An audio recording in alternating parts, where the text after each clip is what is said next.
You're listening to Best Forevers, a podcast for kindred spirits, a podcast that encourages you to love more on your friends and to further consider the issues that plague friendship.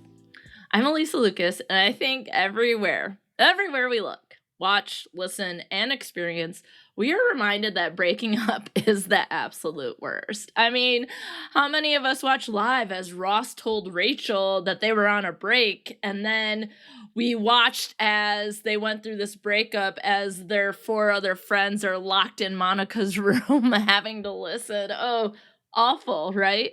I've seen Midsummer. I can't stop thinking about it, and it was not pretty, friends. And then, of course, Taylor Swift and so many artists before and after her have shared their not so fun and brutal breakup experiences. And of course, we've all been there too, right? But most often, and in all of these media examples, it focuses typically on romantic breakups. We often don't think about the loss of a dear or maybe not so dear friend. And friendship breakups can sometimes hurt the most.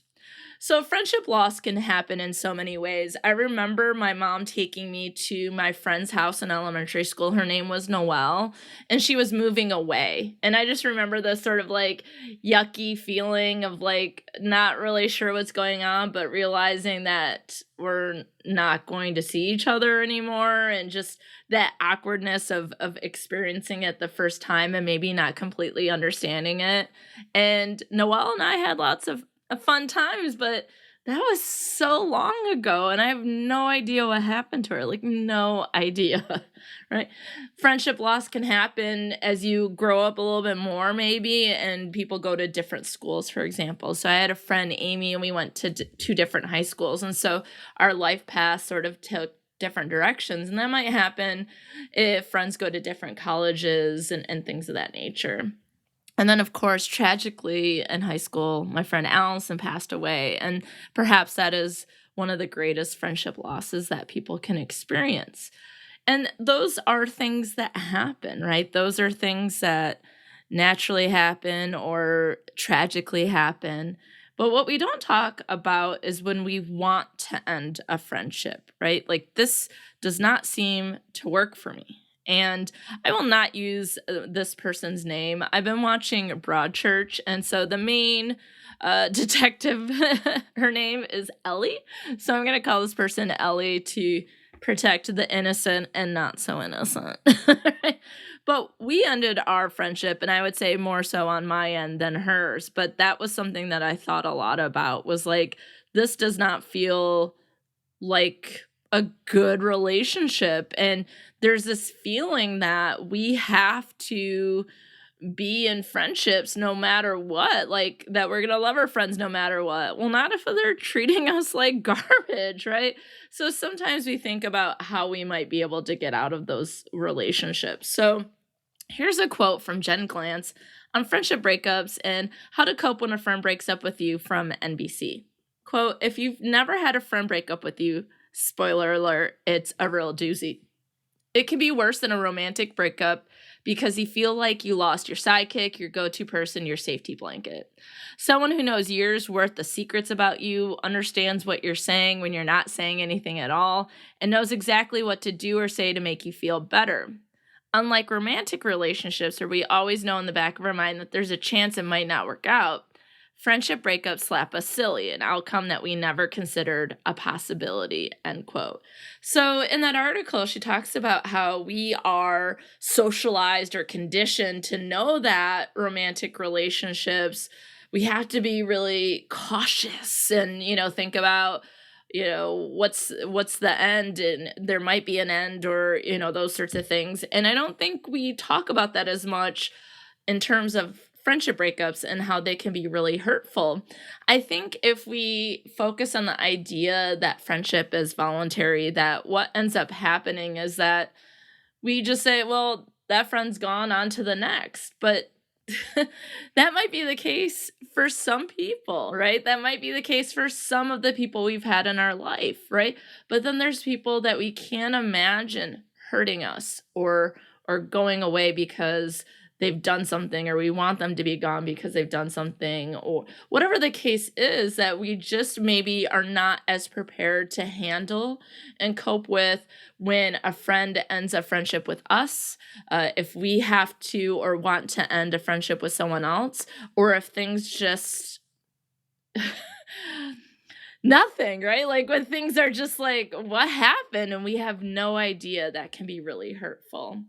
So, in today's episode, we're going to talk about friendship breakups, and this is going to be a multi-episode series. And so, in today's episode, we're going to start with understanding the process in which we end or could end our friendships. And then in the future, we'll talk a little bit about making the decision to break up with someone, what happens when someone breaks up with us, how we can actually do the breakup, and then certainly talking about grieving over friendship loss. So there'll be a number of episodes coming your way in the future. So before we dig into that deep process of breakups, I wanted to remind all of you that all of my podcasts have merged into one entity. That's Best Forevers, that's Fatalities, and the upcoming Unrequited podcast are all now under the house, if you will, or umbrella of Friends with Alysa. So you can find the webpage at friendswithalysa.com. The Gmail, the Facebook, the Instagram is all Friends with Alysa, and then Twitter is FriendsWAlysa. Okay. So I just want to remind you, if you've been following me all along, then you'll just see a name change. If you're not following, please do. I think it's a lot of fun. Let's talk about friendships. Let's talk about tea. Let's talk about true crime. Let's talk about, soon, unrequited love, right? And then next, of course, as we get into this, I'd like to recognize and thank Lauren Ouellette for her contributions to this episode and idea making and the research and some of the crafting of the script. So thanks, Lauren. Thanks, friend. And Ferguson says, hey, best friend.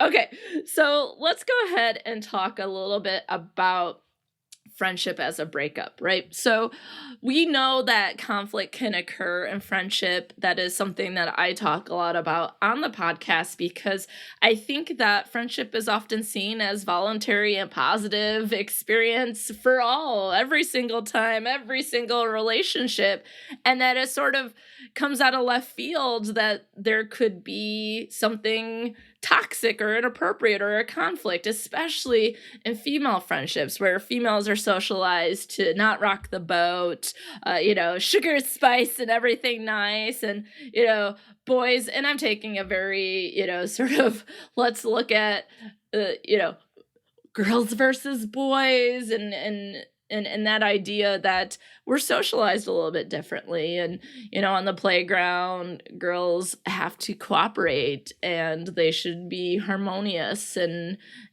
be pleasant with each other. Whereas like boys might be playing sports and there's some level of conflict that might occur. And so, with some of that, it might be the case that maybe boys are socialized a little bit better in which to have a confrontation.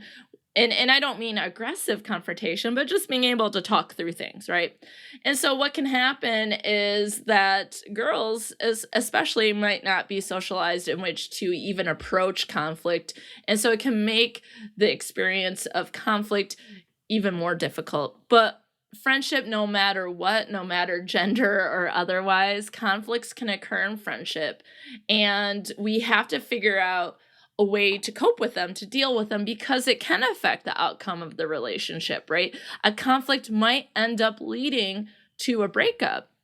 And so there can be things that, so Lauren talked a little bit about in her research that there's this unproductive conflict that can happen. So we're not dealing with a conflict in a way that's going to help us find a solution, right? And then we can have, where we don't spend a lot of time maintaining the relationship, and it then might create resentment or negative attitudes, and then soon we might see that there's a breakup that might happen.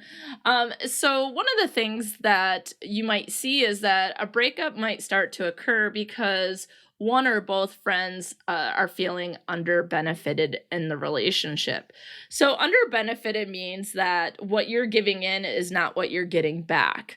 So sometimes relationships are one-sided, and I think people, no matter the type of relationship, can get really frustrated when they feel like they're putting in a lot of time and effort and doing all these nice things for people, and there isn't anything coming back. And so people start to question, like, is this relationship something that I want to be a part of if I'm not having my needs fulfilled, for example? So then we can look at and seeing that poor communication might lead to things like blame and resentment, and that can escalate any sort of argument that might be happening. Some of the things that can happen, though, is that depending on conflict styles, people might want to win the argument, or that they might see that that in this relationship, because it's voluntary, that they might just be like, whatever, I'll find another friend, or that they might end things over something trivial because it can be easy to grow apart. But one of the things that I think is important to note is that breakups aren't often because of one single event. Can it happen? Absolutely, right? I can imagine if your best friend slept with your partner, that both relationships might immediately be terminated. Here are your pink slips. Don't let the door hit you in the butt on the way out, right? But a lot of times, and this is certainly the experience that I had with Ellie, was that it was a buildup of a lot of conflicts that we never talked about. So for me, I would say, sort of assessing her behaviors, I was like, oh, that felt weird. Oh, I'm being silly, right? Whatever, like silly Alysa. Then the next time it happened, be like, did that happen again? And then the third or fourth, if you don't say anything, it's by the 87th time, it's like a kettle that's boiling over and whistling, that festering then explodes, and it can turn into a larger conflict than maybe it even needed to be. Or it could be not even the same thing happening multiple times. It could be multiple different types of comments or behaviors or things that just don't feel right, that finally you just don't believe maybe that a friend would do that, right? Friends choose each other. Friends have a lot in common. So why would they even fight about things, right? This is a friend who has all my secrets, and I have all of theirs, and they, defend me when other people say things about me, or whatever the case might be. That a lot of times when you think about the qualities of friendship, you might not see it as being something that leads into a negative, and it can be shocking to be like, wait, what is happening right now? This buildup, right? And so in Lauren's research, and you can find all the sources in the show notes, is that, as I was mentioning before, in terms of perhaps socialization towards conflict, is that women tend to experience more friendship breakups than men. But why is that? Maybe they are more socialized to deal with conflict. Maybe, sometimes people will say that men's friendships are not as intimate as women's friendship. They're not as close. I think that's problematic. I think that men might show intimacy differently than women might. And so to say that they don't have close friendships, or, so maybe we can even get to the heart of that, right? Like, why might that be the case? And maybe it's important to figure it out, to cooperate, to, not rock the boat. Whereas men are like, well, that didn't work out. It's fine. That person's a jerk, or, maybe it's out of sight, out of mind, right? There's this sort of, it's not an academic theory, but it's just this theory that for men's friendships, that they might not be as involved with their friends if they're not in the same space. So if they live in the same town, then they're going to see each other, they're going to figure it out. But if they're away from each other, it's just like, whatever, it doesn't matter, right? So it might very well be the case that it's not a breakup, it's a see you later, and then they come back together and they're like, hey man, what's up? So maybe that's an idea we need to explore a little bit more. So I think the point here, as we start to understand it, is that there is perhaps conflict that we don't know how to manage, that people might feel under-benefited, and that over time these things can fester, which can lead to a breakup. So what I wanted to do was really talk about breakups and be able to apply that to friendship, because most research and most experiences that we understand breakups comes through a romantic lens, right? So if we understand how we develop relationships or how that process might happen, we can see that and apply it to, say, our romantic relationships in life, and see how that might apply for friendships, that maybe that we need to understand that they are fairly similar, but there might be some differences, or that we need to understand that friendship does go through this process, it does go through relationship development, and we have to make note of things that we might need to handle differently with a friend, or that we might be cautious in friendships as well, right? So let's go ahead and get into this relationship development idea. And this comes from Mark Knapp, who is an interpersonal communication scholar. He has we'll call it stages. They call it stages of relationship development, or they call it Knapp's staircase model. So this is something that I often talk about in interpersonal communication classes, because we do talk about relationship development. Relationship development is a communicative activity. So of course it makes sense that we talk about it in communication. How do you communicate to intensify a relationship? How do you become friends with someone? You have to talk, right? So he has this idea that we're going through this process with romantic relationships, right? It's a staircase, and there's 5 steps going up that help two folks come together. So it's like going up that staircase. That's how we come together. That's how we develop a romantic relationship. And then you can take 5 steps down, and that's the two people coming apart, like going down the staircase.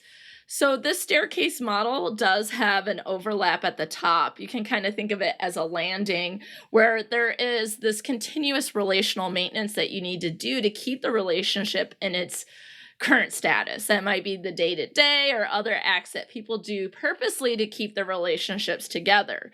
So it's kind of like you're walking up the stairs, and you get to the top of the stairs, and you're like, we're in a relationship, we got to maintain it, let's not get back on the stairs unless we no longer want to be in this relationship.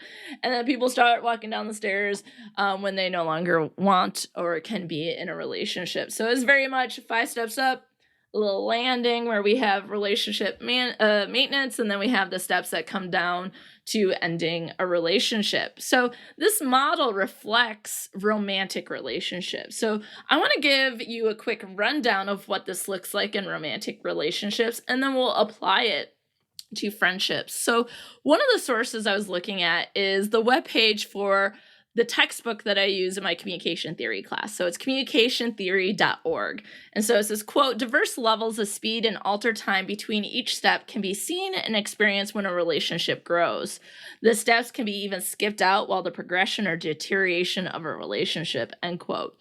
So I like this because it helps remind us that not everyone's relationship might happen the same speed. It might not happen at the same time. Some people might not experience some of the steps. Like some people might just like, like when you're a kid and you're jumping up the stairs, or maybe you're working out. I hear people do that for workouts, right? And you skip a step, right? So some people do that. Or you want out of the relationship so bad, you're just running down those stairs super fast, right? Or you just jump from the landing down, right? So everyone's experience with the coming together and coming apart will be a little bit different. And so I thought that was important to note as we go into this.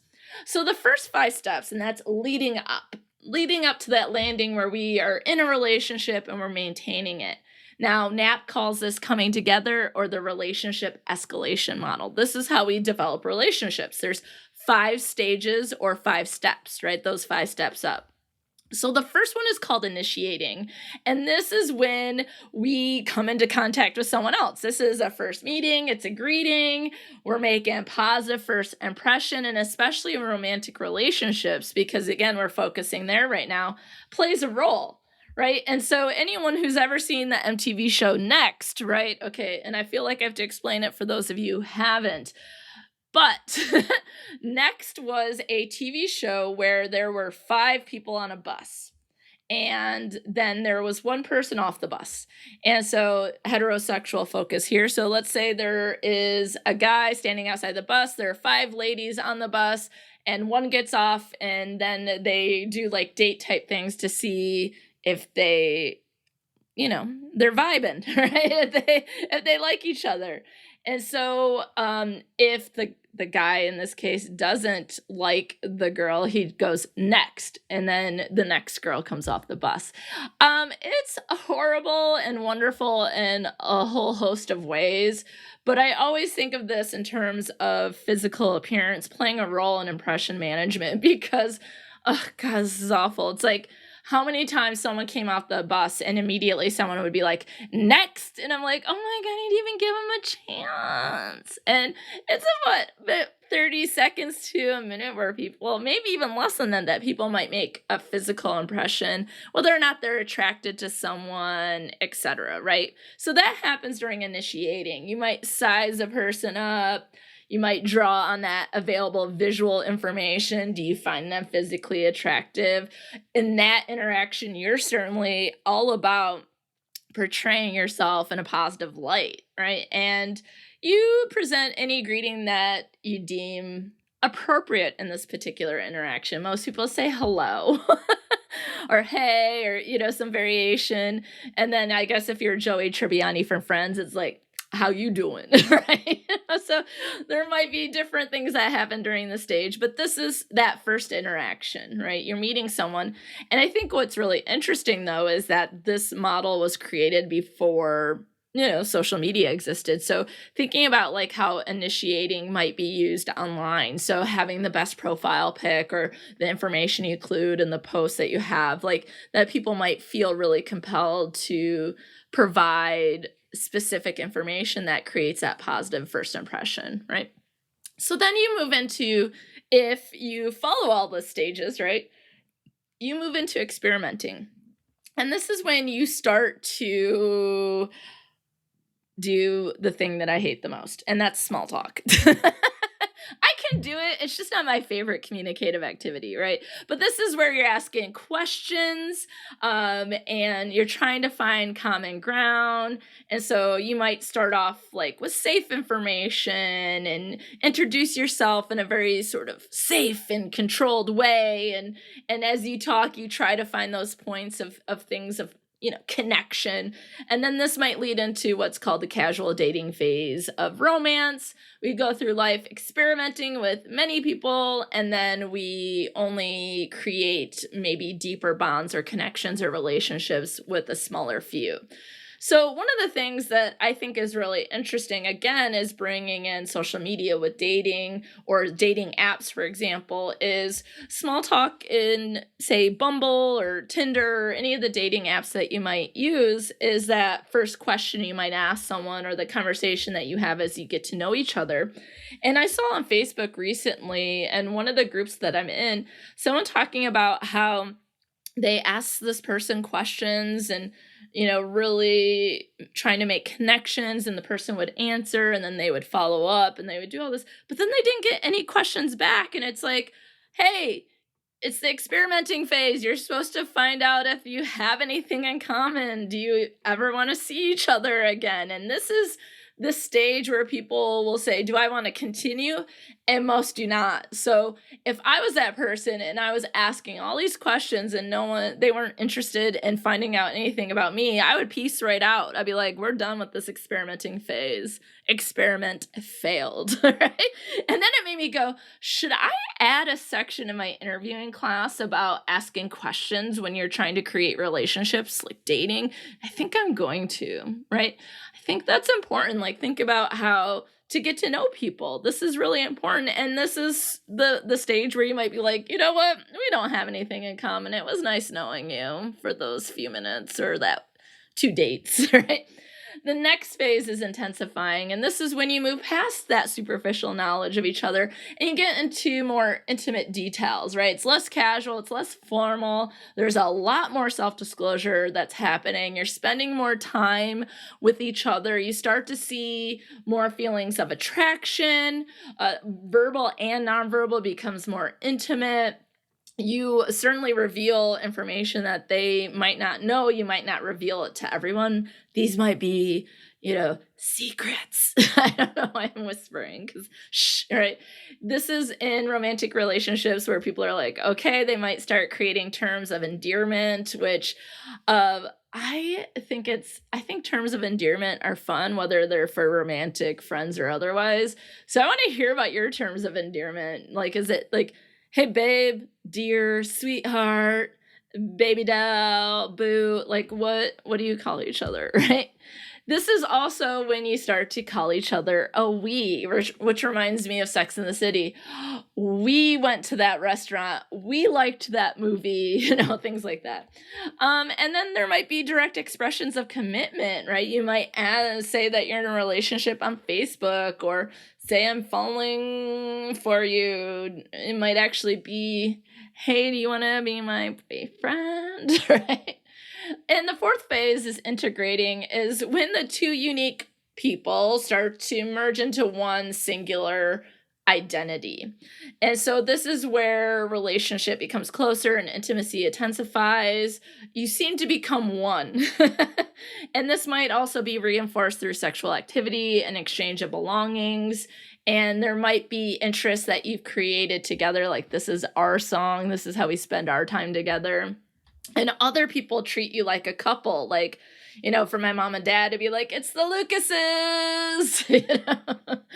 But then there also might be a struggle because you want to connect, but you also want to be independent. So you're like, no, I am a strong, independent woman, but I'm also in a relationship. So it's like, okay, it's really sort of perhaps having a struggle between me and we, which is completely natural.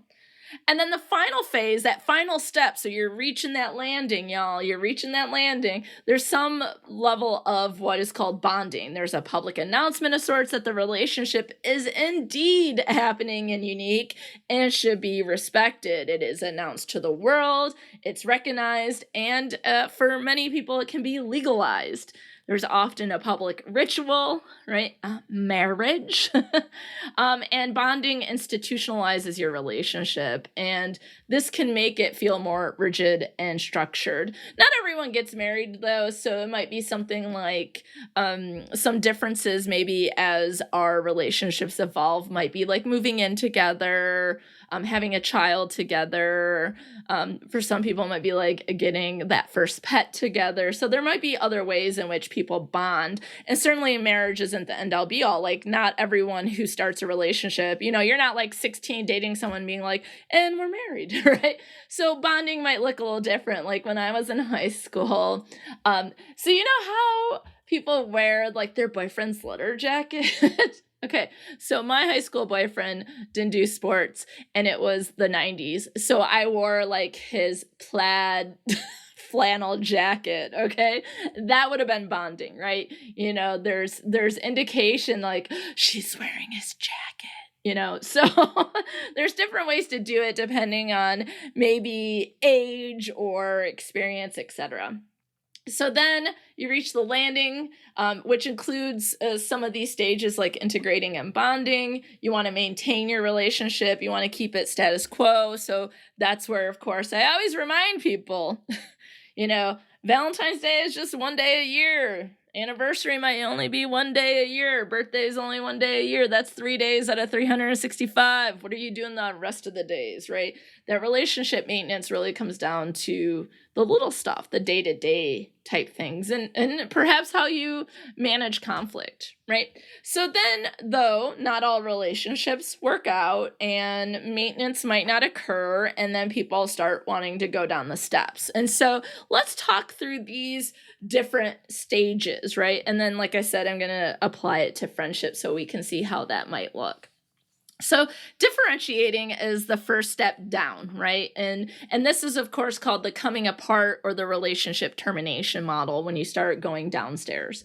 So differentiating is when you refer to the partner, you start thinking of like how different you are rather than similar, like, oh, we love to go to that movie or we love going to the movies. Now it's like, we're so different. We don't even he doesn't even like going to the movies anymore, right? You start thinking about each other individually, so it's no longer we, it's me, I, you.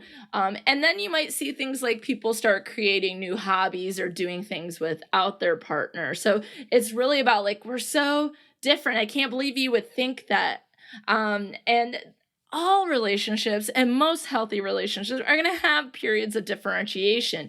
You can move through these difficulties by having open communication and talking about them.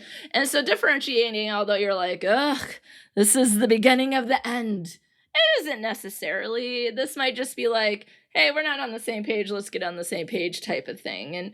And maybe we're not as different as we thought, or, maybe it's just this area that we're different on, and is that a deal breaker or not, right? So one of the things is like, it's not one of those things like, this is, once you go down the stairs, you don't need to panic necessarily, right?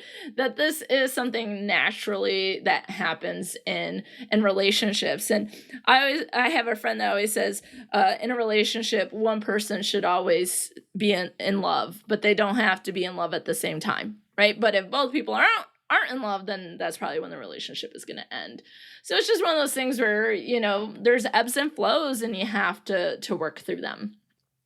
The second step down, though, is called circumscribing. And this refers to that change in communication. So, on the stages up, you were intensifying the communication. This is where you're decreasing it. You don't really discuss the relationship. You're not self-disclosing as deeply anymore.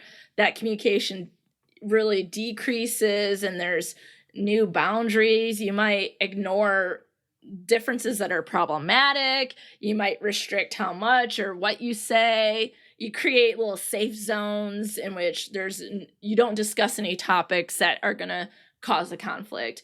And then you might say things like, let's not talk about that anymore.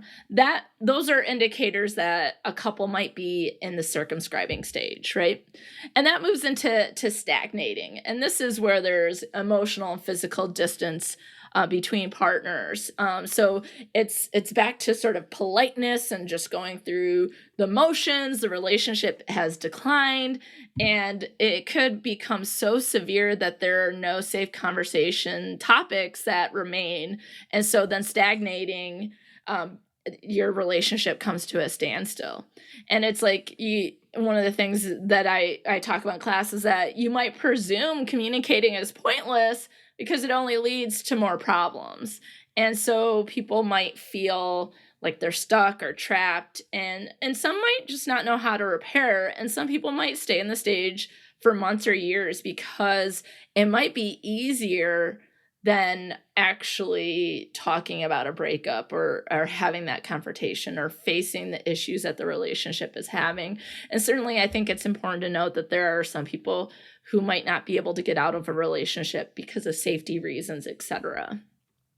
In the fourth phase, we have avoidance. And so this is like absolutely avoiding contact. And when I teach this topic, in research, they found that this is perhaps the most common way in which college relationships end. And I think this is where we can categorize the concept of ghosting, right? Just like, you're physically detached, there's no forms of communication, you're not responding to text messages, you're screening your calls, you're changing your Facebook status.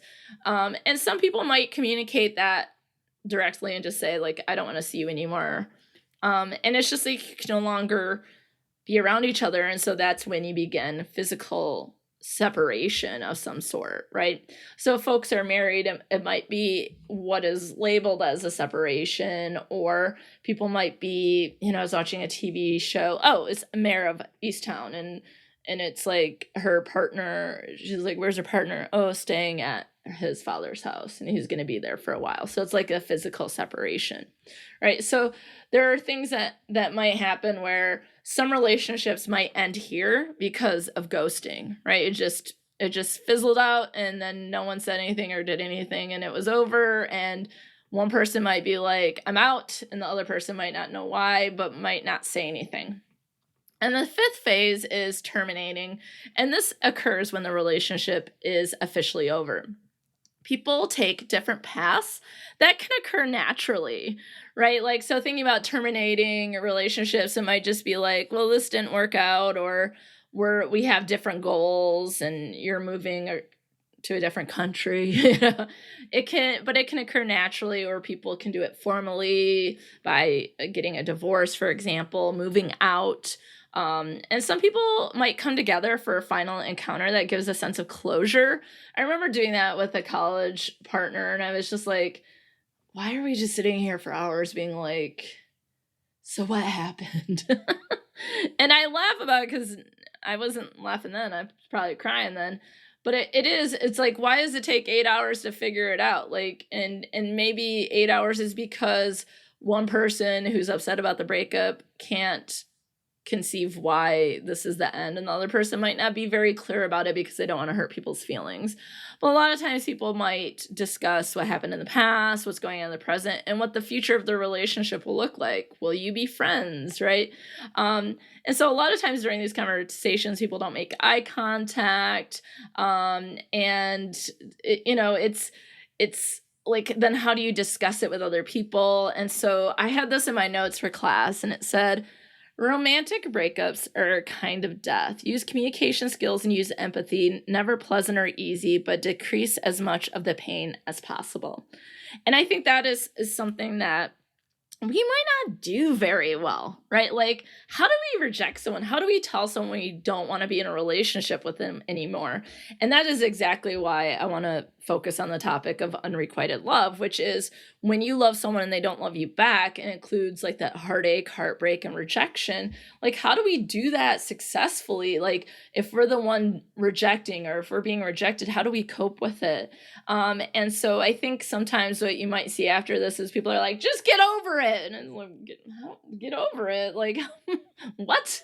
Like, there is some level of, we've gone up these 5 steps together, right? Maybe in our own pace and in our own timing. And we were on that landing for a while, and maybe we did circumscribing, and then we were back to differentiating, and then we were back to the landing, maintaining, and then, just back and forth, and it's finally ended. It does take some time to really unpack how your life was connected together, right? So I remember when I took interpersonal communication as an undergrad with my professor, Dr. Kelly Morrison, who ended up being my thesis advisor. She had us read a chapter about emotion called by Ellen Burchide.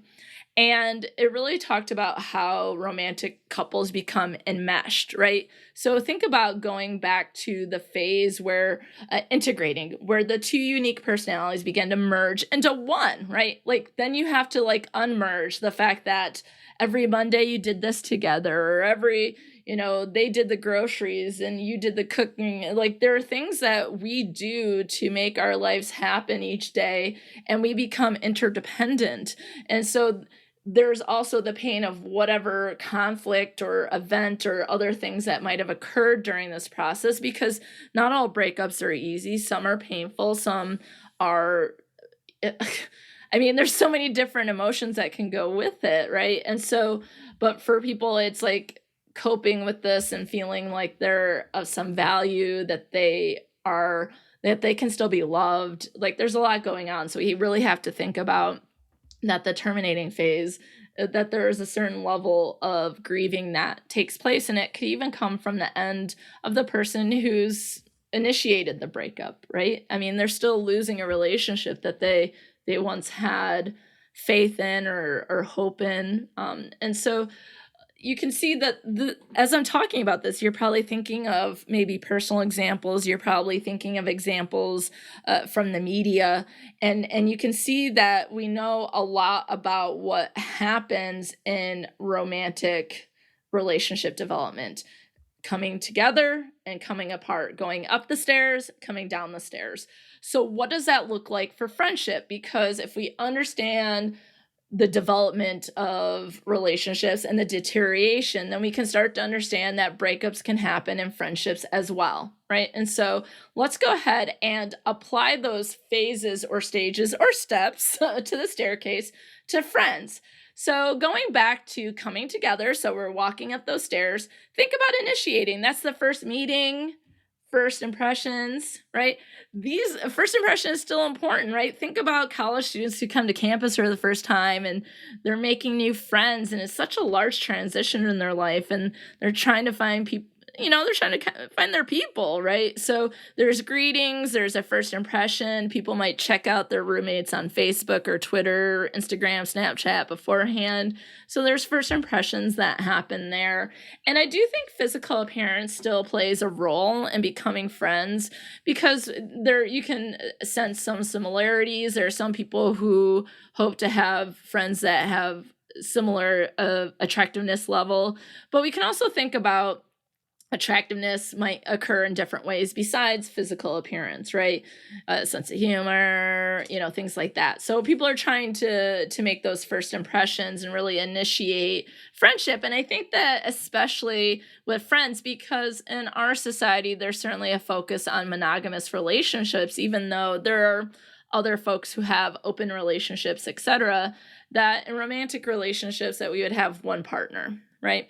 And if we take that monogamous point of view, right? And that with friendship, monogamy is not exactly applied to friendship per se, right? Some people say they have best friends, but the idea is that people usually have multiple friends.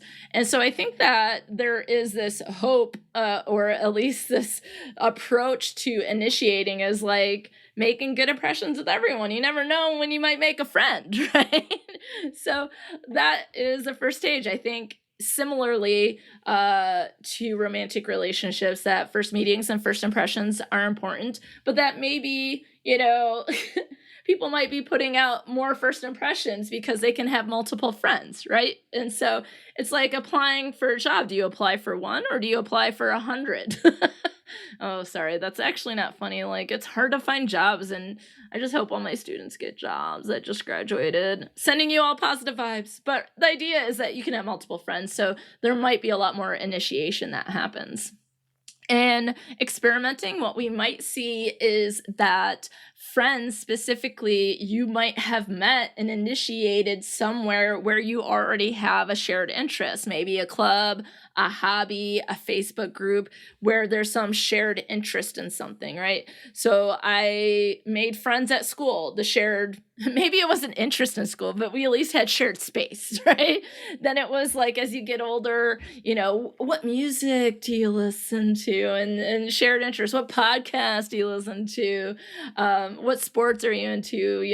I was just talking to a student athlete who has been friends with her best friends since they all played soccer when they were like 3 or 4. And I'm like, that's so cute, right?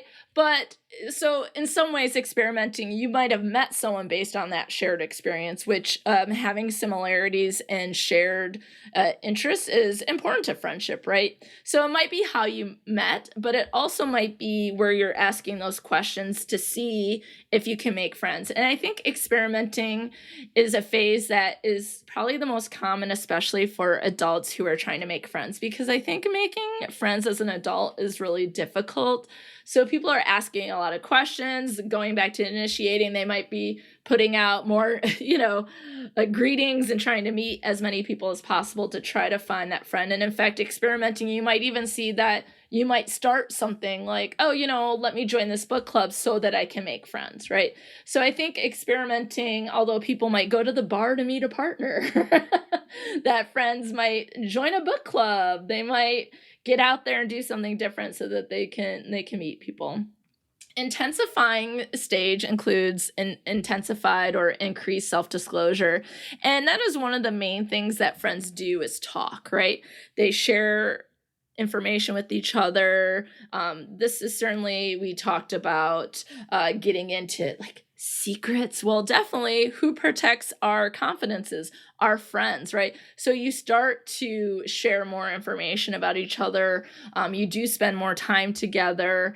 And the commitment might be different, right? It's not, I'm falling for you. It's like, hey, this is a lot of fun. We should do this again. Or I hope this can become a tradition. Or you might introduce each other. Oh, this is my friend Ferguson. My cat's right behind me, so I'll use him as an example.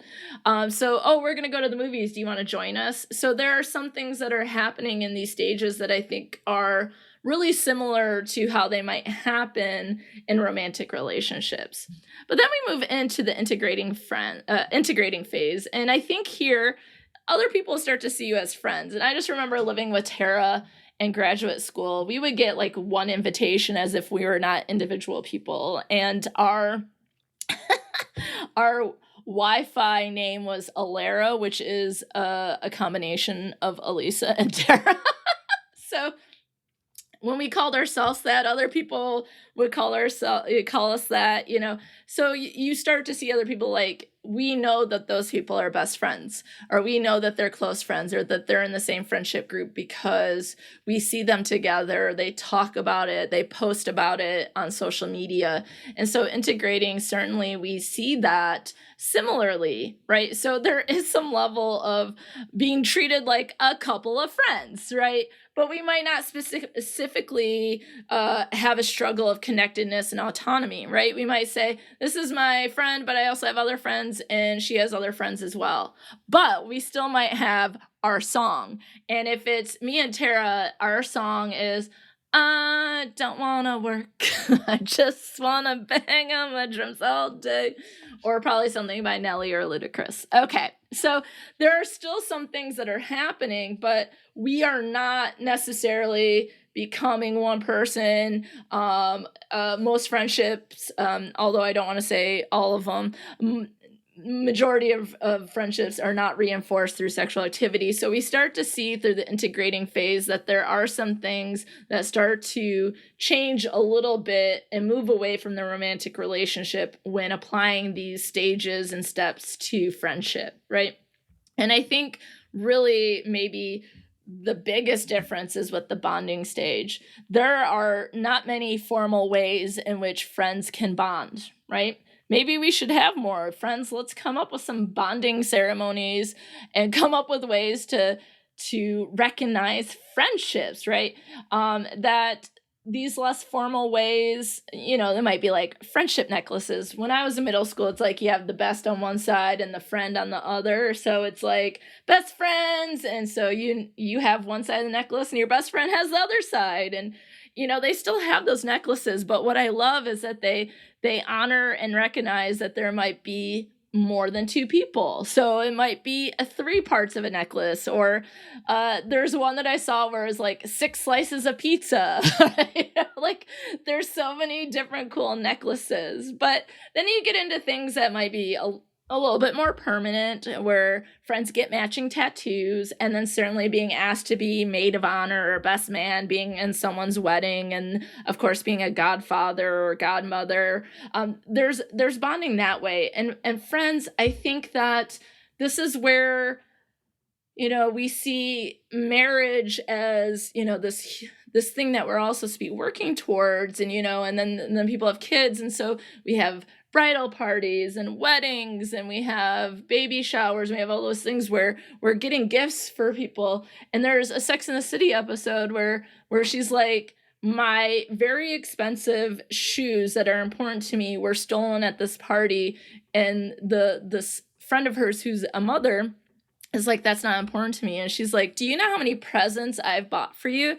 And there's nothing for single people. There's no listing. You don't go to Target with that little scanner gun thing and have a list of things that you get. And there isn't something for friends to do something similar. And so I would love to hear more ways in which you think friends bond. What are some things that your friends have done or that you've heard about?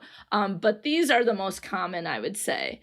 So what I would say is initiating through intensifying, similar without the purpose of the romance, then integrating starts to separate a little bit, and then bonding is certainly the one that is the most different. And I would say that people don't see bonding as important for friendship, you know, that it's not, there isn't anything legal that goes with it. And again, that might reflect how we value friendships and what importance we place on it. So friends, you made it to the landing, whoop, whoop, right? So you're maintaining your friendship, but then you start going down the steps, right? And so differentiating. And so I think this really reminds me that, you know, with the pandemic having friends who have different point of views on wearing masks or getting the vaccine or what you would do during the pandemic, etc. And so I think you start to see that there are things that we have that are differences. And again, like romantic relationships, is can you deal with them, right? Are they deal breakers? And in romantic relationships, people might say, we are so different. Is that something we might say there, or is it something that we might mentally note? Like, oh gosh, we're sort of different here. Or I realize now, moving into circumscribing, that there might be things that I can't talk about with this person, that there are now boundaries for taboo topics, that there are things that we can't discuss. And I sort of noted those. Now, all friendships might have topics that you can't discuss. For some, it might be money, right? It might be finances. But a lot of friendships will say, and this was the title of one of my research papers, is like, we talk about anything and everything in between. So, no, it's everything and anything in between, right? So there's some people where there are no limits to what friends can discuss. But when you get into that circumscribing stage and you can see that maybe there are certain things that you don't discuss, or that you realize, like, we can't talk about the vaccine here, or we can't talk about this person, or we can't talk about this fight we had. And so you start to see, like, you just decide not to talk about some topics. And I think this is when people start to realize that their friendship has some difficulties, and it's like, well, you can't even talk about that, or if I do, this causes a real problem. And so then it becomes like walking around on eggshells. And then I think when you get to stagnating, this is where there's distance between partners. They go back to politeness. There is feeling stuck or trapped. And I think, again, this is where friendship might differentiate or move away from romantic, is that if you are having some difficulty with a friend, we talked about this a couple episodes, you can take a break. You might just not pick up the call, for a week or so, or maybe you ignore a text message and you get them next time, or you just are like, I'm really busy right now, I'll see you in June. I think that there are ways that can be handled in friendship that might not necessarily be the case in romantic relationships, because in romantic relationships, the expectation is that you would see each other perhaps more frequently, right? And so there are ways that we can take a break that doesn't turn into a Ross and Rachel like it might in romantic relationships. But this might be the time in stagnating when you feel like you might not feel stuck or trapped. You might feel like, do I want to be in this relationship anymore? Should we be friends? Is this toxic? And then you might avoid, right? Leading into the fourth stage. And I think that avoidance happens, ghosting happens, and it might depend on how long the friendship has been, how much you've been through, whether or not you just do a stagnating, sort of take a break, or if you start moving into avoidance, or the friend gets ghosted altogether. And I'm sure we've all had that experience where the friend just, poof, they're gone. Like, what happened? And you have no idea. You just don't see them again. And there's no closure there. And I think that can be really difficult for people, especially if this is someone who you told your secrets to, or you spent a lot of time with, or whatever the case is, that it can be, something that can become the end of the friendship for many. But moving into stage 5, which will be the focus of the next episode, is when should we terminate, and how do we do it? And terminating is where it's completely over. Now, terminating can happen naturally. And like I said, Noelle moved away, and then that was that. But it was also the 80s. So if it happened now, I can still be in touch with Noelle in so many ways, right? So termination, there are a lot of things that can keep a relationship going that would have naturally ended it pre-technology, right? You can stay friends on Facebook, you can do Zooms and Skypes, you can text each other.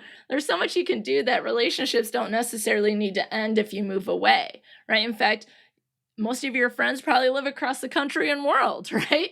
So this is where you might actually have to go, this relationship is ending, and we have to have a conversation about it, or I have to let the person know that we're no longer going to be friends, or that I cannot be friends with them anymore.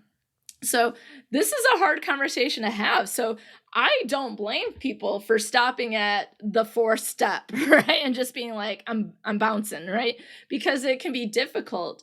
But at the same time, is there a conversation that needs to be had? Should we have to explain? Do we want to explain to people why this is not going to happen? Or do you want to continuously ignore people until they get, quote unquote, the hint? Right. And I think that's why stagnating can be good for friendships, in the sense that you can determine, just take a break and then come back and be like, oh, yeah, we're fine. Right. Or that we might avoid and then ghost. But then like terminating, where you're like, the actual breakup. What does that look like for friendship? And really thinking about the ghosting or the terminating. Should we ghost or should we terminate?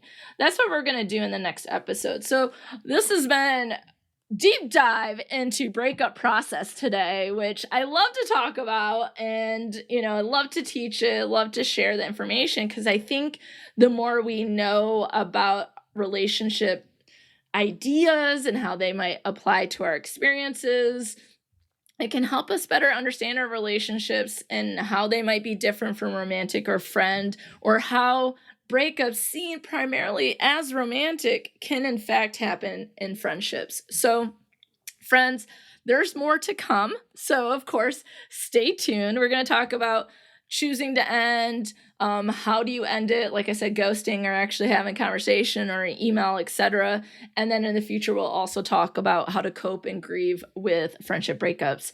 If you have stories to share, which I know can be very painful, but it can also be very therapeutic, or maybe it happened so long ago that you can talk about it more logically or just analytically, right? Feel free to email me those stories at friendswithalysa@gmail.com. And if you go on the webpage, there's a link to a little survey where it just gives you a space to write the story if you don't want to send it in an email, you want to keep it anonymous. So you can go to friendswithalysa.com and look for the survey link. And again, it's just a space for you to write and share it. And you can choose a pseudonym if you don't want your name to be used, or if people don't want their name to be used. I always choose character names from TV shows I'm watching. So again, people who want to be kept anonymous will be kept anonymous. So until next time, let's think about breakups and friendship, because we don't do it enough. And, I always end this podcast by saying, without our friends, who would we be? But maybe with our friends, who are we? And that sometimes we need to be a person without that friendship. And so, gosh, that's not a very clever ending, though. It doesn't have the same ring as without our friends, who would we be?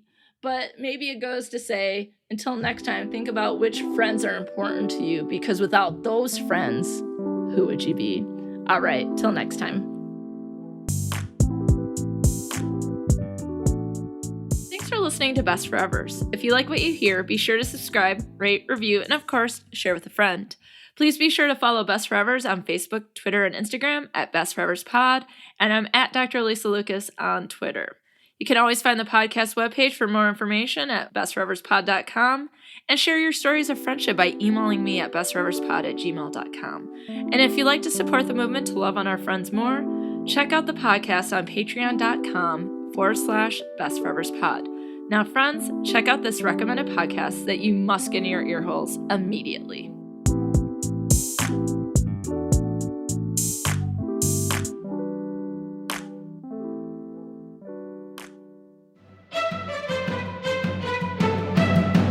Titties is a new Dungeons & Dragons 5th edition actual play podcast run entirely by people of marginalized genders. Join me, Dungeon Master Charlene Bear, and my 4 Chaos Demons as they attempt to survive the Wildwell Trials in Tabletop Titties' first homebrew campaign, a fight to the death, a test of skills and ability, a conspiracy theory for rebellion in the making, but also... Feel the pain of my fist if you touch my cat. Darling, it just fits your style. Are you a paladin? 'Cause I'm smitten. Don't follow me! I don't know what I'm doing! Tabletop Titties, available live on Twitch and wherever you get your podcasts. For more information, follow us on social media at Tabletop Titties, or visit our website, www.tabletoptitties.com. That's Tabletop Titties, with 2 Ds if you know what I mean.